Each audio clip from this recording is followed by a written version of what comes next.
versions of Starjammers and Spawn. The Spartan Training Ground works exactly like the weapons cache that we saw in Game 2.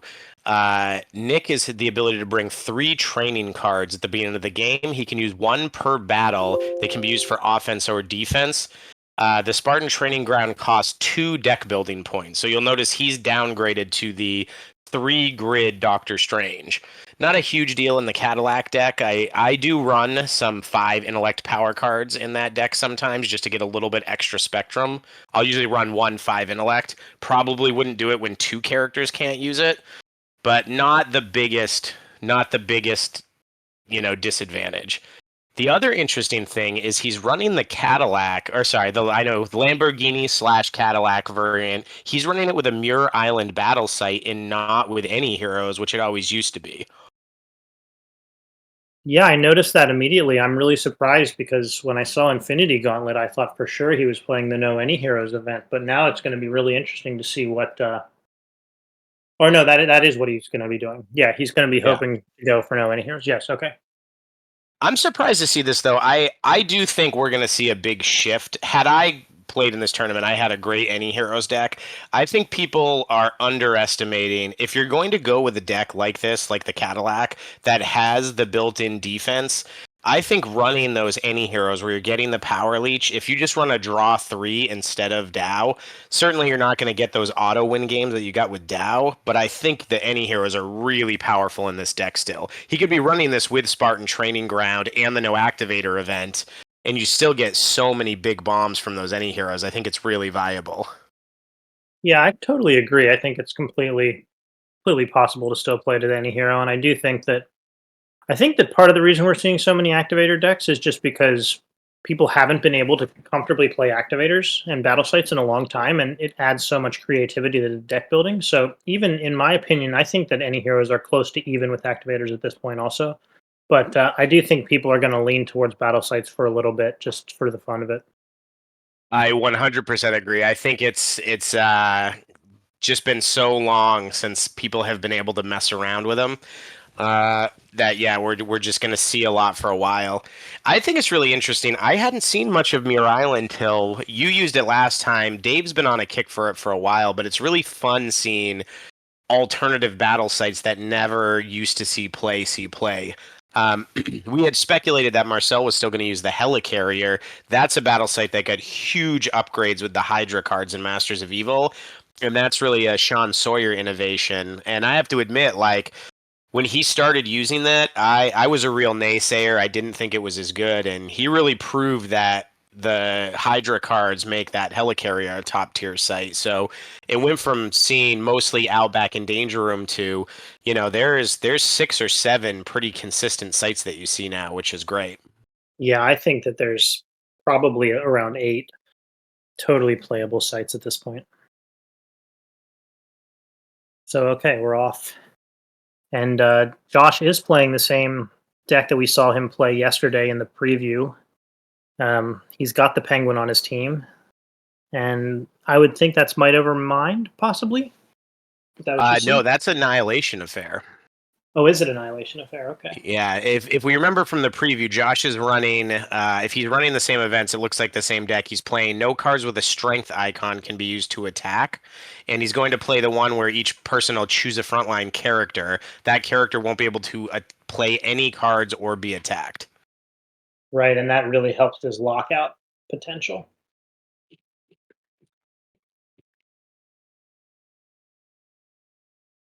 So I would also guess that these players are both 2-0 at this point. I haven't pulled up and able to pull up the standings quite yet, but I would imagine that the feature table would be undefeateds at this point in the tournament.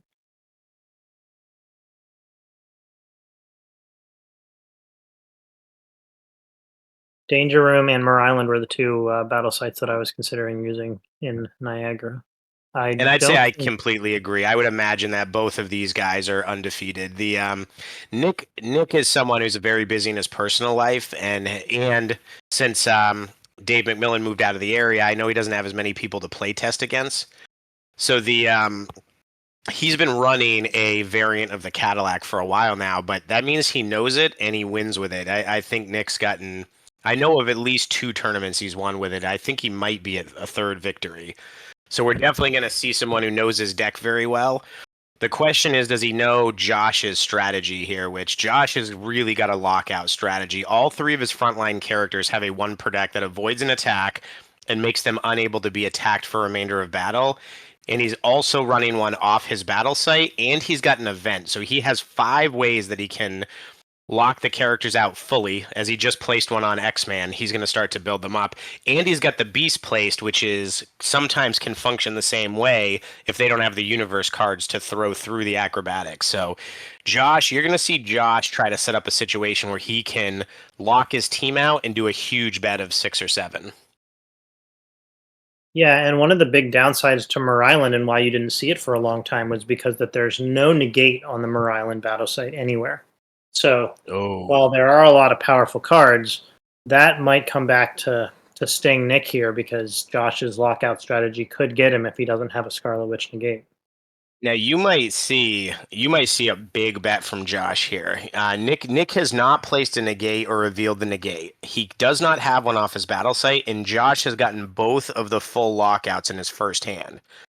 So he's going to have the ability, if he wants, to put acrobatics on the Reavers and then lock out X-Man and lock out the Penguin. Well, Nick's Now the going two, so dis he seems okay with that one teamwork place, maybe. Well, remember though, what Nick is able to do, Nick can throw one of those power cards with the Spartan training ground. That's the advantage of that. He can throw that Exactly. training card with a power card and get through the acrobatics. Sure can. Oh, So so Josh is playing the long game. Josh goes 1 and concedes. He only gives Nick 2 in the top, and now he's got the ability, if he draws a Gambit Activator or he draws his Pretty Boy, he's going to be able to make a huge bet, and it's going to be really hard for Nick to get around that. The beauty of the situation for Nick is, though, because he won that first battle, Josh can't win the game. Like we find these situations a lot where people do use cards to set up a battle that they will win for sure, pretty much. Um, but in the process of doing that, they often have to lose another battle. So if they hadn't won one earlier in the game, they oftentimes can't actually venture for the win in the battle that they have their perfect hand. Exactly. What Josh is hoping to do here is Josh is hoping to bet 1, maybe 2, win an easy hand, and then give really what Josh wants in an ideal situation here is to bet 2, not use any of his defense and be able to pull out a win. But with the heat that the Cadillac brings, the amount of venture, I don't think he's going to be able to pull something like that off. Yeah, that's going to be pretty tough to do. Um, an interesting card that Nick placed is the 4 strength for the Starjammers, and what that card does is it allows you to combine for a single attack with an energy power card of your teammate's choice. So that energy power card 8 that's placed to spawn would actually come as a level 12 attack. Now it's dangerous because if Josh can block that or negate the 4, it blocks both of those cards, but that level 12 attack is difficult to block with a lot of 9 or lesses running around. So we'll just have to wait and see how this plays out. But it's nice that you have that offsuit strength attack from Starjammers to throw, even if you don't use it as a combine. Yeah, I totally agree. It's a really hard card to play around too, because the 8 is the ideal situation, but even if he just holds a 6 energy in his hand and can throw it across as a 10, that can also be a devastating attack that you're not ready for. So Josh goes 3, Nick draws a card. Nick, I believe, has gone 2 more. So Josh is going to fight this out. We may see Josh just using some of his defense to get back in this game and try to put some KO pressure out. Yeah, I mean, certainly both of them are going to fight here. Oh, wow. Nick is using his. He's going to get the Britain's champion out. That's a Okay. common Muir Island one, just to get the setup, have that in place. I didn't see a KL in there, did you? I didn't notice it, On that which card. Yeah, the oh, KL removes all the cards that affect remainder of battle or remainder of game that are in play. And that's something that would possibly nullify those defensive cards that Josh has once they're in play.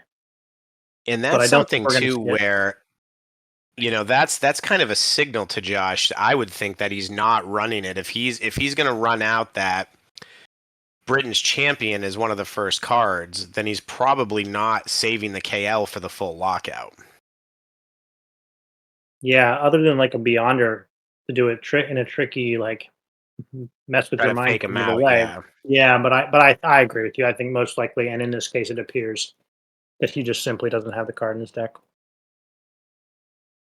So Josh is doing the standard thing. He's throwing out 6 level attacks with a teamwork to get some bonuses and just try to get Nick to start using up some of his cards and put some pressure on him.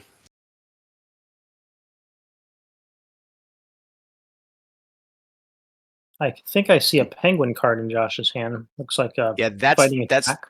it's the 2 make 2 additional. So he's got the ability to throw a few attacks off Penguin. It's a lot of low fighting attacks coming from penguin with that one fighting sitting there. Mm-hmm. So Nick is going to use one of his Spartan training ground cards to bump up the 4 intellect and make it able to block the 6 that was coming through as a 8. So he gave that 4 a +4 and was able to block the 6 that was coming across as an 8. Truly incredible. I mean, what an advantage that is to be able to trade a 4 in that situation for that teamwork follow up. It's an Oh, interesting I situation. They're think I both. just saw the KL. You what? I think I just saw the KL in the battle site. I'm Does gonna he click have? on Maybe it. he has the Beyonder in his hand, but the other part though is Nick's suffering from what happens sometimes with the Cadillac if you have to fight. Josh is betting aggressively this hand, and if you feel like you have to fight these early battles, so he did have the Beyonder, so he was maybe trying to make a play to fake him out. So that's a good play by Nick, but that's the one thing with the Cadillac that I find is if you just don't have you have to get that defense placed and then get your full hand of cards. If you don't have the cards in hand, is easier to calculate the routes around to get through to the characters. And that's your big fear is some big string is going to take out a Starjammers or And there's the note cards with the strength icon can be used to attack. And that will hit Nick a few times because he's got the ally and the Starjammers card and the multi-8 for Scarlet Witch. So Nick's gonna feel that one a little bit. Those are all attacks he's not going to be able to use this battle.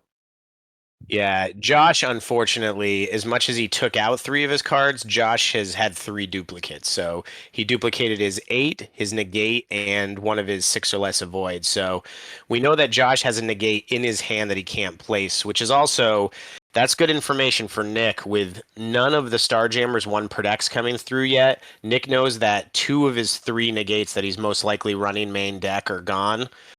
The question is, does Josh run 4 main deck? He does have the beast placed, which is going to be his negate off the battle site. So Nick also knows right now he's going up against 2 negates this hand. Yeah, exactly. Nick is not going to be getting anything big through likely. Um, so I would expect him to have to venture one and be very conservative here with that event in play and with those negates staring him down. So at Nick's least gotten a that little he'll know. lucky, and At least he'll know that Josh won't likely have negates going forward. I would guess Josh is only playing 3, but you never know. I would think so as well. Nick's gotten a little lucky in that he's constructed his teamworks without the strength icons. For the most part, he's mostly focused in intellect, energy, and fighting. So um, he's gonna by luck be able to avoid a little bit of the pressure from Josh's event. Yeah, I do think the Cadillac typically is light on strength, as you see here. And to refer to your comment earlier, I also like to play an F5 intellect, at least one 5 intellect power card in the typical Lambo Cadillac setup. But yeah, here with the old Strange, I would probably avoid doing it as well. So it looks to me like Nick has uh he's got looks like a 4 energy in his hand. I'm wondering if he's running Corsair, the Starjammer special. It's not a card you usually see in this deck, and I don't believe it's been in versions Nick's played before. So this may be something he's trying to sneak through as a second combine attack. Yeah, I don't typically play that card in my deck either. Um, because it's an energy-based deck, you usually wouldn't play such a low energy attack, but it does allow you to combine with an intellect power card for a single attack, kind of like the strength version, which is clearly stronger. But He does seem to be running more intellect low power cards than I usually do. And it might be this his theory might be, since he's running so many low intellect power cards to maximize the Spartan training ground, he may think it's worth it to throw that 4 in. that's true. The Spartan training ground will certainly factor into the build of your deck. That is the Corsair, so that's very interesting. Um, I find it very interesting. What are your thoughts on this? So Nick had an open placing slot on his home base. He chose to place finite power instead of the negate. I very much disagree with that play. If you're looking at the fact that Josh can currently lock out his entire team, I think that negate is possibly a game winner. Josh has got himself in a position where he can go for game and has a relatively strong lockout here. Looks like Josh is going to Yeah, have an event too. Yeah, I think Josh is going to pick the Reavers here, and I think you're going to see a lockout, and I think Nick's really going to regret that he didn't place that negate. yeah, I would agree that as much as you want to place that one per deck because you know you're not going to dupe it, I do think in a situation where you're playing against someone that's going to be clearly trying to lock out their team, that you would have to just accept the fact that you need that negate more than anything. Um, yeah, and wow, he's even telling him I don't have a negate at all. That's wild because he had to choose the Scarlet Witch. So now Josh knows that there's absolutely no way. Oh, and I Josh is don't know. choosing Penguin. So Josh He must have must the Reavers Pretty Boy, maybe? he must have Pretty Boy in hand. I can't imagine he would leave Reavers locked out with just the Beast card. Now Nick does have, I believe he does have the Captain Britain in hand. He does. So Nick does have access to his KL. So So he does have an out. Okay. And obviously Josh would want to keep his negator available as well, potentially, if he could. to negate the offensive card, yeah. That's a great point. I still think Josh. So maybe Josh doesn't have the Pretty Boy, and that was his thought process. Maybe Josh needs to use the Beast, and must have a negate in hand to negate anything Nick could do to get rid of one of the lockouts. So I I think don't know. Josh. I see missions turn to the side. I think Josh has gone for the win. I think Nick has gone to the standard 2. So it looks Yeah, like Nick's Josh going to have left access to his influence. draw 3 and his avoid with a special draw card. Question is just going to be: is he going to be able to get attacks through? Because yeah, if if there is a Pretty Boy in hand over there, then that Beast activator is gonna take care of the KL, and that'll probably be all she wrote. But that being said, Josh does have to get hits through. It's true, and Nick does have a very defensive hand. I don't see a Pretty Boy, but you know what Josh has? He has the Gambit activator, so he's going to be able to play the Charm one per deck out of the battle site. Okay. Not surprising. I'm sure Josh is running 4 of those. Um, there we go. Good use of the training ground. Just get rid of one of those low hits. So what Nick really wants to do at this point, Nick wants to keep Josh from getting any hits on him at all, but he also wants to use up cards that might duplicate just so that he can use that draw 3 off Shadowcat and potentially get those defenses back. Because his main thing here, he basically has to keep from taking any hits. Yeah, that's the only way he's surviving this round is if he never takes a hit or there's no hit on him by the end at least. And he might be able to do it. I mean, he's got quite a lot of power cards there, and like you said, avoid draws and things of that nature. See where Josh goes here. All right, he's gonna go for spawn. He's basically asking him to block it with the 8 energy, which I would guess he will be happy to I think oblige because I then he'll think he draw uses the 3. I think he uses the Colossus activator. Josh isn't showing any other special attacks. This is the one chance he has to avoid a card and draw a card to replace it. I agree with you completely. I hadn't noticed that he didn't have another attacking special placed, and yeah, you don't want to take any chances of not getting to use that Colossus card. It would be nice to use it a little later when you have less cards that you could dupe off the draw, but you can't really get that greedy. The only thing that's going to change this, I can't imagine Nick is running it this way, but if Nick had made it a really key play here and is running the discard 3 instead of the draw 3, that might actually get him out of this situation, but I doubt that he's doing that. That would be a real bold way to stack that battle site. I believe I saw the Shadowcat draw 3 in his battle site earlier You when he did. was rifling through. Yeah. Okay. So he But the does choose Colossus to use discard is Brent's very good as champion. well. Oh, okay. That's not a terrible decision. No. That's certainly a I card do that's harder to get to use. I do think I would have gone for the draw, but maybe Nick's just thinking about it like maximum efficiency. He hasn't used his 7, he hasn't used his 8, he hasn't used his 9 or less.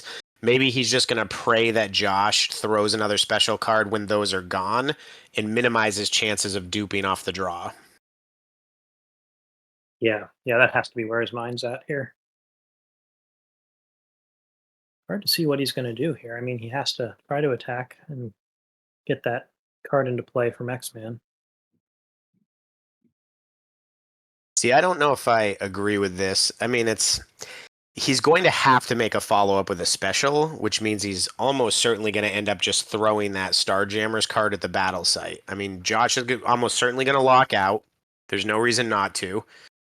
And then he's going to be forced to make that follow-up. Again, these decisions probably won't matter unless Nick can figure out a way to get rid of those lockouts, but it's still about the most efficient line here.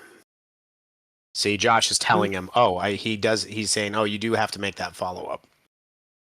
Yeah, I would have probably also not used that ally in that situation and just thrown the 4 if that was what was going to happen. But these are little things. I don't think it's going to change the outcome of this game.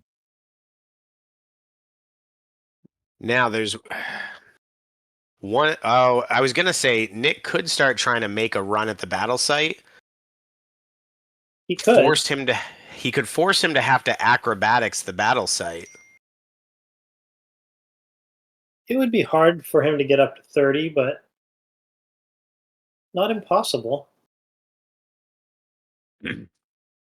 This is where I think he just snaps off the 8. Just use the 8 now. You got 2 ways you're going to draw. Or actually, no, Josh has only got a couple of cards in hand. This is where you should use the Colossus, avoid and draw. You're really gambling. If you're not using that now, you're really gambling that you're not going to get a chance to use it.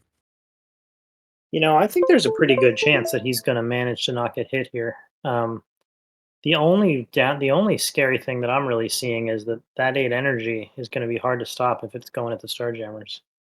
What else does he have in his hand? Trick Transport. So Nightcrawler can only block a 6.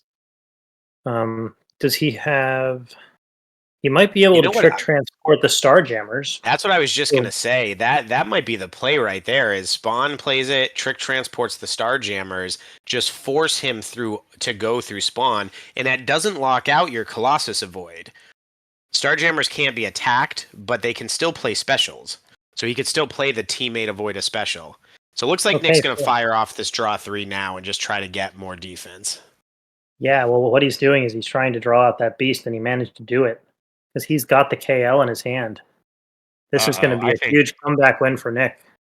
I think that was a big mistake for Josh, but I mean, I think Josh is just trying to get this win here so much. Josh and Nick are both fantastic players. I mean, it's hard to play that they have the KL. Nick turning Scarlet Witch over is, yeah. I mean, it's almost like a bluff, And one thing we said earlier that might be in Josh's head here, the fact that if Josh didn't notice him discard the Beyonder, because a lot of times you don't notice if your opponent discards, like I had 3 cards left. All right, so Nick's going to go for it. I think it's going to go through. I don't think Josh has anything. I could have a Reavers. I don't know. Wow. Wow. Yeah. Wow. That With is the not how I expected this hand to go.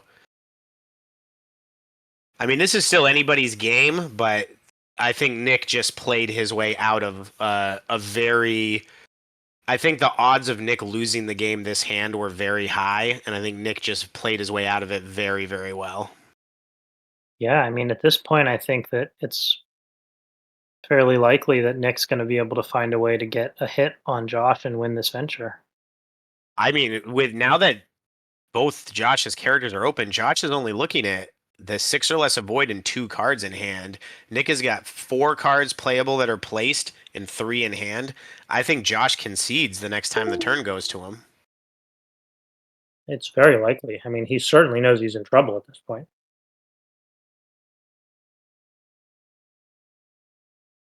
Now, Nick forgot to take the draw 3 out from under the site, but the assumption is that's what the negate was spent on. So the draw 3 is not under Muir Island anymore, even though he hasn't removed it. Yeah, and I don't think either of these players are going to forget that later in the game. But it should have been removed. Though, is Nick just turning cards over in his sight? He might just be flipping Perhaps. them upside down. Yeah. It is certainly easier because there's no great place to put them on screen, but and we're down to almost only 15 minutes left here already. This game Wow, could that very well go flew to time. by. I didn't realize that much had gone by. Yeah, it's kind of hard to believe actually. But yeah, no, maybe it's right. I think it is right. It looks like it's Nick's turn. Nick's trying to figure out what to do. Nick cannot play his teamwork now, but Josh does not know that. So Nick's trying to decide, does he poke with a small power card and lose that placing advantage? I think he makes the right call. He plays something from hand. I think you're going to see Josh make a defense with something in his hand here, and then I think you're going to see him concede. Yeah, I think you're absolutely right. And I just got a Maybe not. message from my cousin saying that the top ranked overpowered player in New York is watching. Tristan Keffer, John's son, is getting into Ooh, the game. So that's shout out to amazing. Tristan. Thank you for watching, spending your time with us, and I hope you caught a lot of fish this morning when you were out with your dad. Tristan, if you have any questions, type them into one of the chats and we'll answer them for you. So this would be a good play from Josh. So Josh has got the 11 in his hand from X-Man. I just spotted that. I hadn't seen it. So Nick saved that Colossus. He's doing the avoid and draw. He is finally playing the avoid and draw. Yeah. He Nick's got enough stuff he really shouldn't dupe. Oof. That is Wow. rough for Josh. That's a good card too. Nick is pretty much guaranteed to not lose this. The question is Josh going to get any damage through on his crackback here? Is he going to play the Luck of the Irish? He is playing Luck of the Irish. I don't know if I agree with this play. I think unless he gets out like a fake card, like a 7 strength or something, or just a card he doesn't care about.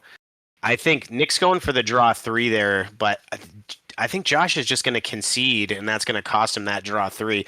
This is a high level play. You tell me what you think, Phil. I would try to go get something that's not the draw 3 here because he has such an advantage already on the board to win this. Yeah, I personally would not be using a good card here. I would have probably tried to use like the 5 intellect attack from Banshee or something there if possible. But Or even a lot of times Banshee's the full avoid. I mean, maybe he's got the avoid on Shadowcat, but if he's got that avoid on Banshee, even just poking with that 2, Josh has only got 2 cards in hand. Force Josh to play those cards. wow, that's a big card. That's might give him an outside chance. I still think that it's unlikely, but he I mean, I believe I was playing the straight avoid for Banshee in my deck, so Banshee would have been able to avoid that 11, but I mean, at this point Nick has to have enough of an advantage even with that 11 hitting, even if that 11 Well, he does got hit. the draw 3, but I think what you're going to see still, I mean, kudos to Josh for staying in and really grinding it out here. So Nick knows unless he negates this, he knows that Josh can't make any more attacks. I mean, he can't negate it, so there's no Mm. way he could negate it. So Oh, yeah, Josh yeah, is you're right. done attacking. Josh is definitely done attacking. Here comes Nightcrawler. So Yep. Nick's just going to try to get a little bit of paint guys up with a little bit of damage on his way out here is what he's doing. So yeah, Josh has one card in hand. He knows on the board.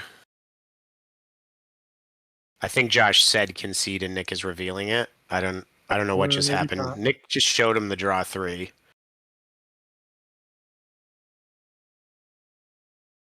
All Nick, right, we are seeing the draw 3 go off. did Josh pass? Josh must have passed. And then he conceded. Okay, so that is so painful.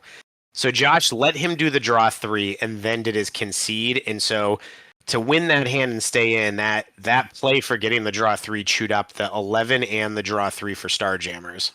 Yeah, that's pretty painful. Yeah, it's very painful. But Josh, Josh, a big part of Josh's win condition is those lockouts, and he didn't pull the win off there. So Josh has 3 in the bottom now. That's very tough to come back from too. So yeah, especially with the time where it is, I think that Nick having a major placing advantage at this point and an adventure advantage is going to be hard to overcome, even if his cards aren't as powerful anymore.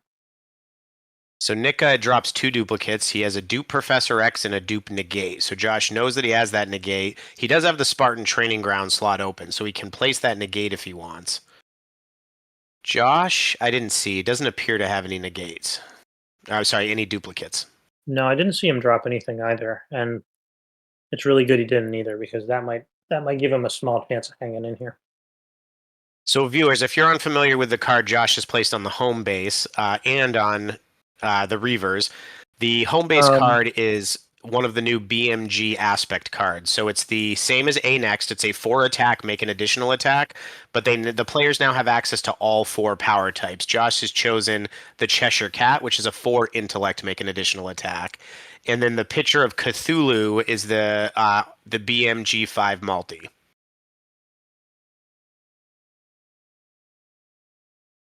so we're seeing Nick placed a negate on top of his other Scarlet Witch special. So that's not going to fly. I Josh is think that, laughing. He's pointed it out, and it has been moved. yeah, that was an easy mistake to make because of that event. The order of the cards got flip flopped a bit there. I'll say historically, one of the things I've gotten very frustrated with is lockout decks. I've had a lot of hard losses. Garion is somebody who beat me so consistently with his lockout decks. Josh really likes to play him. Josh is a tough opponent. Josh is in the same boat as Dave McMillan. So many top 8s. And I think Josh, I don't want to speak to this. I'm not sure if Josh has won one yet or not, but a lot of top 8 performances, very strong player. I Yeah, managed to lock out my team against him in Oklahoma to knock him out of the top 8 in the semifinals. Which I normally don't play a lockout. It just lined up that way because I had less characters, but I felt less bad about it because it's one of Josh's normal strategies. I do believe Josh won probably the first OKC tournament, so I don't think that it was as big of an event as they typically are, but he does have a win. I'm sure he's looking for that first event at like a 20 plus person kind of a tournament, though. There was Um, definitely some very strong players though. Phil Miller was there. I was there. The oh, not this year Bertrands. though. The one that Josh won, I think, was a year or two back. Yeah, the very first one, the Canadians did come down, so the Bertrands were there. It was still a good Oh, field. really? Okay. Yep. The first one it wasn't as many people. I think we were only at about 17 or 18. So Well, then interesting. that's a pretty strong win. So Josh placed out and ran. He's trying to get that advantage back. This is what makes this game so interesting. You know, Josh had such a clear advantage. He was in a position to bet 3 for the win. And Nick making a couple of great plays and having 2 great hands. Nick's got himself in a position where he's got 3 in the top and 4 in the middle with 7 minutes left. That puts Josh in a really tough situation if the time runs out and he doesn't win this hand. I will Josh could say that find these him. guys are playing pretty fast, so they have the time, I think.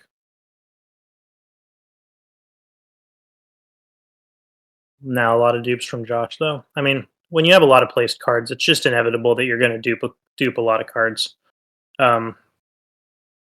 But This is yeah, something I always struggle with, Phil, and you can speak to this. I have a really hard time deciding what to place for power cards. You know, players like Phil Miller almost always has his sevens and his eights placed. I find myself sometimes doing what Josh has done here. I'll sometimes, depending on the deck, run only 1-1 and 1-2, knowing that I can place those as a teamwork follow up and they'll never dupe. But the problem with that is I'm not carrying the venture that the bigger cards are. So I'd be interested to hear like your theory on what power cards to place and what goes through your mind when you decide which ones to place. yeah, power cards placing is one of the hardest parts of the game, in my opinion. There's a big cat and mouse game based on you predicting what your opponent's gonna throw and at who, because you'd always like to get as many cards placed as you can, but you also need to have sufficient defense for when you need it. So I would say that, like you, if I'm say I only have 1-2 in my deck or something, if I draw it and it's possible for me to get it placed, usually to my non-8 stack character, I will try to get it down, just because I know that I'm not going to dupe it, and it's a lot easier when you're playing the Starjammers to get it down. But overall, it's really just situational. I think that the 8 power card coming from your hand is extremely powerful, coming following a teamwork, and for those higher power cards, you usually have 3 of them in your deck. So in those situations, for future hands, it's much more likely that you're going to dupe them. So there are pros and cons to each. Some decks just, you're obviously going to be placing the 8 right away, but I don't know. There's just not a cut and dry answer, Joe. There's a reason that you have trouble with it. Now that makes sense. I know on my calculations always, if I put the 7 power card on a 7 guy, I'm essentially turning my other 7 guy into a max 6, which, as you know, makes them really easy to kill. But so we've got an interesting hand. So the previous hand was another Josh bet 1 and ran. Nick put another 2 to the top. So Nick has the ability to bet 2 for the win now. I think Josh is aware of the clock at this point. Josh is just trying to build up as many as he can and have that one big fight. Yeah, I mean, he's doing everything he can, but it's really hard to win after you lose a venture of 4 when you're going for it. Did you But notice it? all credit to him. You got to go for it when you've got your gimmick set up. Oh, yeah. When you design your deck to do one thing and you're able to execute it, you have to execute it. And I really think that if he didn't notice that beyond or go in the discard, Nick may have just outgamed him where he saw Nick throw the Britain's champion with all those lockouts placed and may have thought in his head, oh, he's not playing the KL or he would have saved it. Yeah, If he didn't. I completely agree. I mean, I did not play the KL in Niagara Falls, and I mentioned it on the podcast. So it's very possible Josh thought there was a good chance he didn't even have it, especially like you said when he played the Captain Britain card earlier when the lockouts were sitting there. So Josh was probably, you know, a little bit surprised to see that come.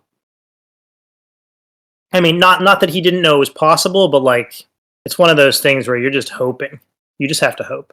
Oh, so we're in another interesting situation here. So Josh has the soft lockout here. Josh can lock out Penguin and lock out Reavers and put the acrobatics on X-Man because he hasn't used it yet.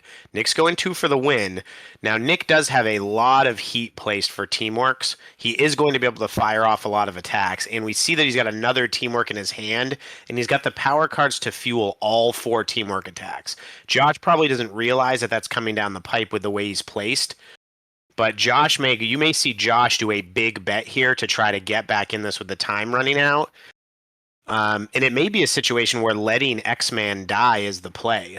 If he can let him die off low power card hits and lock the other 2 guys out, Josh may still be able to pull off a big venture win and put him in position to win when the time runs out. Oh, is Nick going to do that? I don't know about that play. Can't do that. Definitely can't do that. If he wants, so Nick wants to play the DZ to make it so X-Men can't throw any of his attacks, but he would also make it so he can't attack him, essentially giving Josh the lockout strategy that he wants to have. So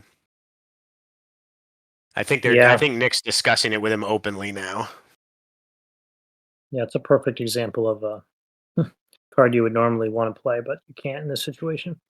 I also noticed that Nick has a Scarlet Witch avoid a numerical attack card in his hand, so that could definitely end up being a dead card in this battle as well. Because I For highly doubt sure. Josh is going to be attacking Scarlet Witch, especially with the Venture on the line. So for those who don't know, the Scarlet Witch, when she dies, gives Nick's team, or sorry, subtracts 5 venture from Josh's team. You can go into negative numbers, so it always is a factor of 5. So in game point situations like this, where you're trying to keep Nick from winning the game, you'd almost never want to attack that. One of my most famous losses, I played in a big New York, I think it was a Nationals against Frank Yu, and I was playing him in the last round of the Swiss, and I had the venture and absent-mindedly threw my last power card on Scarlet Witch, which was less than a 5, and I actually lost the game and missed the top 8, where I could have just thrown it at one of the other characters and I would have made the top 8. So that was I always remember that. I knew going into it, Frankie was #1 in the nation at the time. And going into that game, I was so nervous, and then I can't believe that still haunts me. That one bad play still haunts me to this day. They can. We all have them though. We all have them. If you play the game long enough, everybody makes those kind of mistakes from time to time. It is really hard to just stay completely focused, especially when you think you've finally got it won. You know. So Josh is doing exactly what we thought. Josh has locked out with Pretty Boy the Reavers. Reavers can't be attacked. X-Man can only be attacked by universe cards or attacks with a universe card. So Nick has opted to use the Bamf off Nightcrawler and not try to lock anyone out. So Nick is back to this situation where he kind of doesn't want to take a hit here at all if he can help it. But he also I wants to mean, maintain those power cards so he can follow up with the Teamworks against X-Man. yeah, I think he could take hits here. I think that those teamworks are gonna make that Beast Acrobatics card fairly insignificant. Where some rounds it could be just as good as the Pretty Boy. This round it will not. Um, I haven't yeah, seen Josh's hand to see if he has a negate either. So we may be in a situation where Nick could negate one of the full lockouts to get more damage on a character as well. very true, very true. As you can see, that Scarlet Witch is placed over there on the Spartan home base. This is also one of those situations that's interesting where I think for newer players, for myself, I get so focused on knocking characters out, but at higher level competitive play, you would probably want to negate the penguin one and try to not kill them and maximize the amount of hits on them. If you know Josh is going to lock out and reduce the amount of times you can throw an attack, you don't want to kill people. You actually want to keep people alive and stack up as much venture as you can on those characters. Yeah, that is a common strategy. When you're playing against, say, the Citadel, you oftentimes spread hits so that they can't tuck or remove them all at the same time.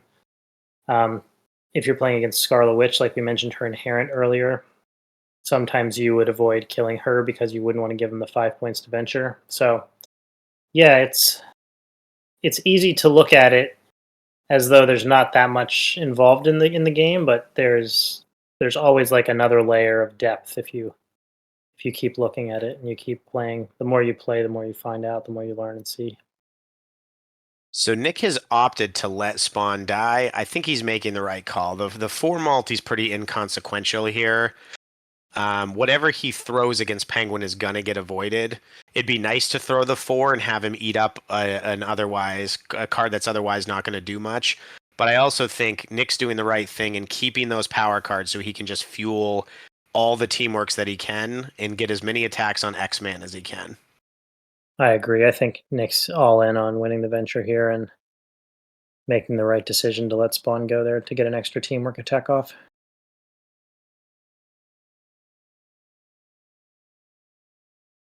How many cards does Josh have there? Maybe three? Looks like he has Hard- 3. They also so they're in last hand, meaning or last hand was called, so it looks like they'll play one more hand after this. I didn't see what Josh bet. I'm gonna guess Josh bet 2, which will put him at 2, 4, 1.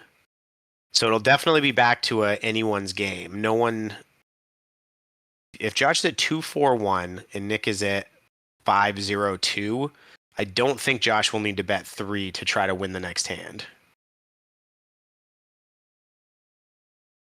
Yeah, it will not have to be like a huge one. Sometimes people have to venture like 5 even though they're down 3 cards or something silly, but that shouldn't happen here. So this is a Spectrum KO, and he does not have the defense. So X-Man's getting knocked out. Um, Again, this is one of those situations where it's Josh is probably happy about this. He's gotta be very happy. I mean, yeah, I mean, Nick is gonna absolutely have to get that Scarlet Witch negate through on one of those cards to be able to continue to attack. Though the Penguin card's not in play yet, right? So he's gonna have to even waste an well, he wouldn't necessarily have to waste an attack. He could just negate Pretty Boy straight away. But So this is a really tough play for Nick. So he's throwing this for a kill shot on jammers. I don't know what's in Nick's hand, but he can't negate it because it's an aspect, not a special. And he needs to be able to negate one of those lockouts, and he needs that 8 from Star Jammers. So Josh is doing the right thing, really keeping the pressure on him, and he goes down. hmm, wow, Nick's all in on this hand. If he's going to be down to 2 characters if he doesn't manage to pull this out here. That could mean a lot of discards potentially. I think we've seen a lot of the Starjammers cards, but possibly there's quite a few spawn cards left in the deck. I definitely haven't seen a spawn 4 multi or a spawn 7. He did place that finite power earlier, and I've seen at least 2 of the 9 or lesses, but there's a potential. Keep in mind, too, now, all of anything over 2 or 3 fighting is now dead as well. Josh has taken out both of his 7 fighting grids on his team, so that's going to hurt as well, too. Yeah, that is true. Any of the higher fighting power cards are going to be dead. Any They fighting probably won't power want to. cards, fighting teamwork cards, and you can see even just looking down at the way Nick's power pack is. If Nick goes to power pack, all of those 6s and 7 fightings, those are going to be dead cards when they come up in power pack the first time through. Yeah, I would guess that he's playing one of each, probably like 1 and 7 energy, 1 7 fighting, and 1 7 any power. So Nick And there you concedes here. go. You had no choice, really. I mean, No, he didn't. I, It just yeah, kudos to Josh. That's the beauty of this game. I really thought Josh was out of it when he lost that other battle, and he still, even after playing, Josh had the ability there to fully lock out his team and then soft lock out his team, which is I really want to comment on the how awesome of a deck design that is. Usually with these kind of decks, if you can make it through their full lockout once, you're not gonna win, but you got a much better chance because that main victory condition is gone. And Josh has built a deck here where he's able to access that victory condition multiple times. Um, and here it's comes a really pilot because of this the fight. Annihilation Affair mission set, which again I love seeing when an experienced player plays something. You don't normally ever see that mission set, but Josh recognizing that that event can function as another lockout. That's just a really brilliant strategy that I hadn't seen before. Yeah, I do think that one goes all the way back to the Venture 7 days, back when Monumental came out, before they had the all the rules with some of that stuff. But yeah, it works very very well in Josh's deck, and like you said, it gives him the ability to do a full lockout twice. Especially if you get creative and maybe let a character die, or yeah, just if things line up correctly for you. Well, that's So one of the here neat we things. we see Oh, Nick go. discarding quite a bit of unusable cards. He had the Spawn 5, he had a Spawn 9 or less. He had a Void for the Star Jammers and another negate for Scarlet Witch. So I think he's down to 4 cards in hand just to start here. Josh is in power pack, I believe, though. I saw Josh discard 3 cards. It looked like 6s and a 5. So I think Josh is down to just his power cards, where Nick still has some juice from the main deck. Hmm, maybe. Josh has some. There's a decent amount of power cards to Josh's right, so maybe that he hasn't shuffled them yet.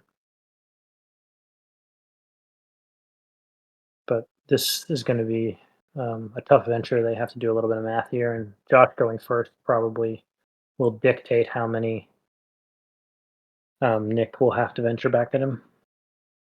So that's one of the things you said is interesting. It's so you've seen this Annihilation Affair used in this way. That's one of the good things too about getting new players in is you can pull an old strategy. So I played in a couple of big tournaments. I was mentioning the one I did really well in against Frank Yu, but I wasn't a very consistent player at a high level back then.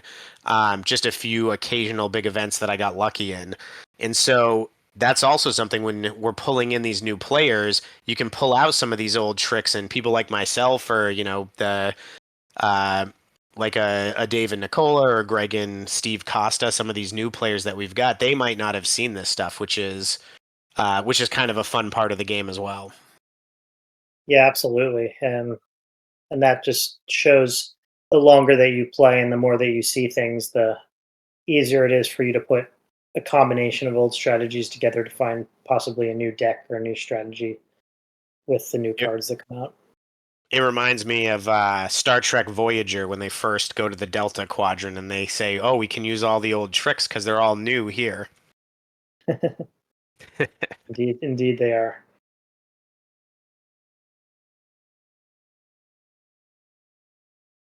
Yeah, I think I'm not sure how much Josh played back in the day. I'm sure that he played some, but I don't remember him from the major tournament scenes. I know that he came out in 2014 to the OP Cup and sort of stuck with it ever since. I believe he's, being as far away as he is in Oklahoma, he can't travel to all the tournaments, but they have a decent reliable group of people to play down there, I believe. So he gets to play from time to time and travel to as many tournaments as he can. He certainly made it up to some of the K2 events I'll back in say the day. for Josh's commitment to the game is one of the ones I have the most respect for because not only does he live far away, but to my understanding, whenever we've looked at flights, it's hard to find direct flights to places where they've been.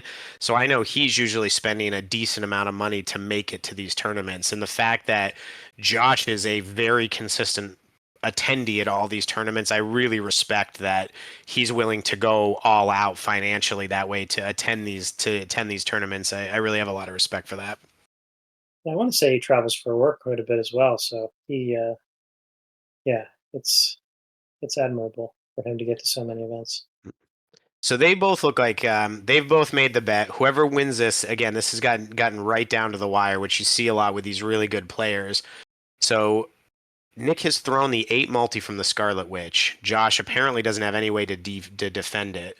Josh fires back with another power card. I really wish I could see Josh's hand. I do think he's in power pack, and Nick knew that 8 was going to hit.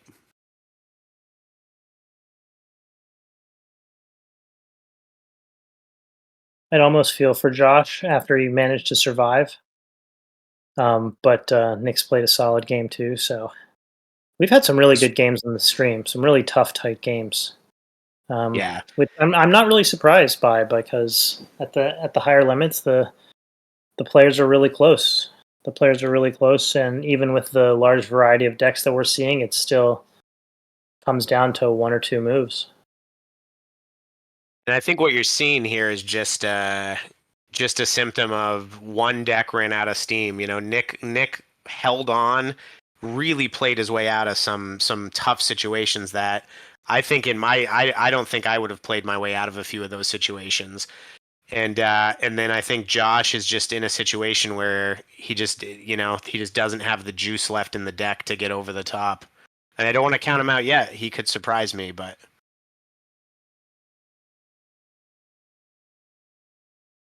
Yeah, I guess we'll just have to wait and see. Nick certainly has a couple more powerful cards in his hand because he's got a Colossus activator, he which hasn't used that Colossus 7, so that's what I thought. I didn't think he had because the Universe discard is useless, but I don't think he's played the seven either.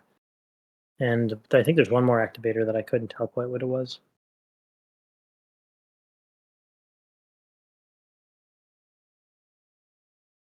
Joe, Joe, there's no promo coming out for this event, right? there is actually a promo. So maybe someone will show it on screen. So the promo for this event is a foil card that is a training card. It's an any power training. You can use it on any stat that's 5 or less, and it gives you a bonus of 5 instead of 4. Now, we very specifically worded the Spartan Training Ground, so it cannot be used. It does have to be put in your main deck, But it's a really great card for any character that has a 5 on their grid because it's going to allow them to throw a 10 attack or defend a 10 with a 5 power card. But the disadvantage is you do have to put it in your deck. It doesn't count toward venture or damage. So that's a little something that BMG came up with as a promo. So the promos are not legal for this event. The promo, when you get a promo, it's not legal till the next event. So you won't see it played in this tournament. So there's the handshake. Nick pulled it out. Josh was in power pack. He was just not able to deal with the nonstop damage that he had in special cards. Great match. Yeah, and that does happen sometimes where I know Dave McMillan likes to play decks that are a little bit larger, and I'm not sure if Nick does too, but he certainly might, being as him and Dave played a lot together for many years. And in these situations where you get towards the end of the game, even just one extra hand of strong playable cards in your deck versus someone that's in the power pack can make all the difference in the world. And this kind of just lined up perfectly for Nick, where he got that hand right at the end when time ran out, and it just wins in the game. Even with the And discard. that's even the with thing I unused like. I really like with Overpower versus Magic. Since Magic, we talked about earlier, is a game where it's the cadence of it's always a steady build. Whether you're playing red aggro and you're just trying to get all the damage in, you're trying to flood the board, swing, and just overwhelm them before they can get going, or you're playing a control deck where you're trying to run them out of cards so they're top decking and you're just pushing through. You always have that cadence of a slow build to try to execute what your deck does. And I love that with the games like Overpower, you're able to draw those 8-card hands, and you're not necessarily always going to build a deck that has the exact same card count. In Magic, you never put one card in more than the minimum. And so you can see people like Dave, whose deck building is, I'm going to put, I'm going to build a 70 card deck. So exactly what happened to Josh there doesn't happen. I'm going to guarantee that I'm going to have a hand or two more where I still get specials. And then in this situation where you go on a long game, you're going to have more powerful cards on average. And I do really like that about Overpower, because I think if you talk to any Magic the Gathering pro, they're going to tell you that it's always the wrong line to put more than the minimum card count in, because you're always trying to get your one thing to happen in Magic, so you don't want to have any more variance. Yeah, so I think that I am one of the players that tries to accomplish that in Overpower as well. Just because the one per deck cards in Overpower are more powerful, and especially with the time limits that we have, that we usually don't get to that point, the power pack, at least in the Swiss rounds, that I personally try to put in the 56 cards and get my more powerful cards quicker, as opposed to having some extra powerful cards later. But that's just my approach, and that's not to say that I won't play, like, say, 57 or 58 from time to time, just because it rounds out nicely with the right amount of duplicates of each card that I want to play, for example. But you will rarely see me play 60 cards, 61 cards or more. I don't really do it. But it's not to say there aren't pros and cons to it, where in Magic it is almost always wrong. Yeah.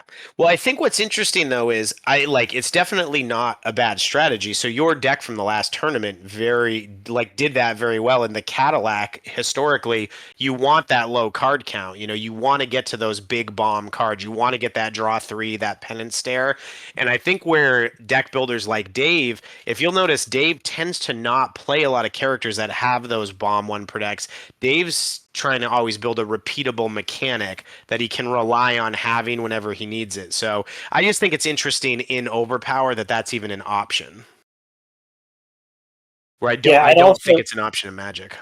Yeah, I'll also add that when you're playing any heroes, it's harder to have a bigger deck as well without playing very inferior cards. But now that you have battle sites, you can usually get up to like 16, 17, even sometimes 18 cards in your battle site without giving up too much in the strength department. So you can easily build a 60 to 70 card deck now playing a battle site.